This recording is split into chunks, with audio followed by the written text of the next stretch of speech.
আসসালামু আলাইকুম। Class 9-10 SSC পরীক্ষার্থীদের জন্য আজকের আয়োজন রাইট ফর্ম অফ ভার্ব। আজ আমি চট্টগ্রাম বোর্ড 2024 থেকে একটা নমুনা নিয়েছি যাতে করে তোমরা ভালোভাবে বুঝতে পারো।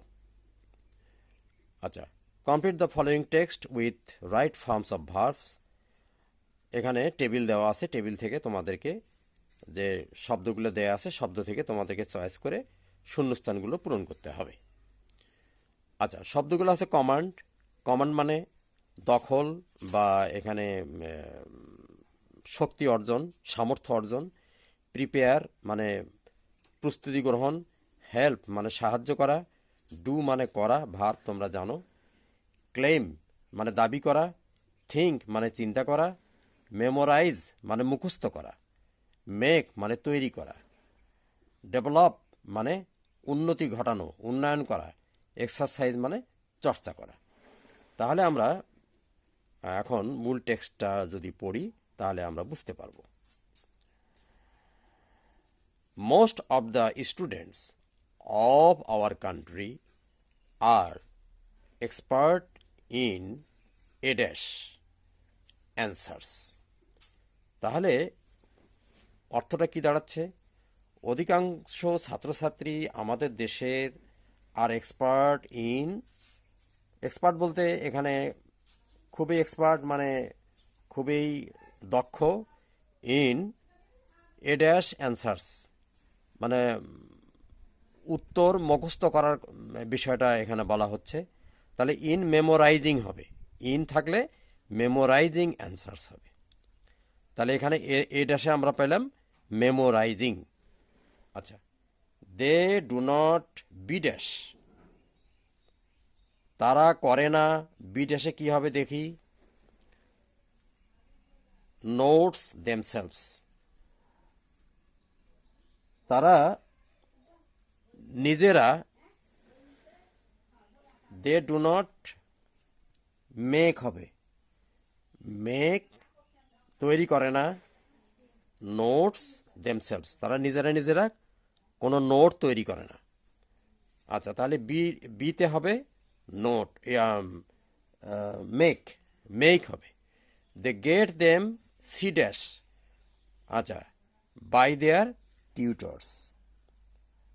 তাহলে এটা এখানে কি হলো?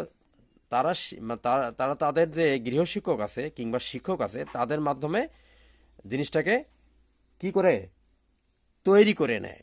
তাহলে দে গেট দেম প্রিপেয়ার্ড মানে ওই যে তাদের যে চর্চাটা, এর চর্চাটা প্রস্তুত করে নেয়। তাহলে কারো দ্বারা কোনো কিছু করে নেওয়ার কাজটাকে গেট দেম বলা হয়। মেক দেম, গেট দেম এ জাতীয় শব্দ দিয়ে বলা হয়। দে গেট দেম প্রিপেয়ার্ড, তারা যে প্রস্তুতি গ্রহণ করে সেটা প্রিপেয়ার্ড করে নেয় বাই দেয়ার টিউটার্স। তাহলে সিতে হবে প্রিপেয়ার্ড। আচ্ছা, their tutors D dash their brain, তাদের শিক্ষকরা, তাদের যে গৃহশিক্ষকরা D dash their brain, dash করে তাদের ব্রেন তৈরি করে ফর দ্য স্টুডেন্টস। তাহলে কি করে তারা? দেয়ার স্টুডেন্টস দিতে হবে exercise there brain for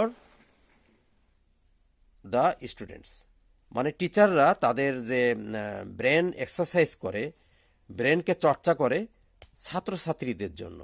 so the E dash power of the students does not D F dash. কাজেই এখানে নর্মালি বোঝা যাচ্ছে যে ছাত্রছাত্রীদের যে সক্ষমতা সেটা ডেভেলপ করে না। তাহলে কথাটা এভাবে আসবে, সো দ্য থিঙ্কিং পাওয়ার, এখানে থিঙ্ক কথাটা আছে তোমরা দেখবে যে থিঙ্ক আছে। So the thinking power of the students, ছাত্রছাত্রীদের যে চিন্তা করার ক্ষমতা ডাজ নট কি হবে? ডেভেলপ হবে। এফতে হবে ডাজ নট ডেভেলপ, এফতে ডেভেলপ হবে। আচ্ছা, they do not have any, তাদের নেই কোনো, কি নেই, G dash of their language. তাহলে এখানে কি হবে, জিতে তাদের ভাষার ওপর কোনো দখল নেই, কমান্ড, এই যে কমান্ড কথাটা আছে, কমান্ড মানে দখল, আয়ত্ত, ক্ষমতা, অর্জন করার ক্ষমতা, দখল করার ক্ষমতা, of their language. They of course, তাহলে কি হবে, জিতে হবে command of the language. They of course H dash well in the examination, তারা কিন্তু পরীক্ষায়, তাহলে কি হয়, ডু ওয়েল মানে ভালো করে, পরীক্ষায় ভালো করে। বাট তাহলে কি হবে, এইচতে হবে do well in the examination. But for this, এজন্য, they can I dash no credit of their own, তাহলে এখানে তারা নিজস্ব কোনো ক্রেডিট দাবি করতে পারে না, ক্লেম হবে, তাহলে আই ড্যাশে হবে claim of their on. This result does not J dash them in their letter life, তাহলে ডাজ নট হেল্প দেম, এই রেজাল্ট, এই যে ফলাফল আসলো, সুফল আসলো, এই রেজাল্টটা তাদের জীবনে সাহায্য করে না পরবর্তী জীবনে। তাহলে নিশ্চয়ই তোমরা বুঝতে পেরেছ। আজ এ পর্যন্তই, ধন্যবাদ, খোদা হাফেজ।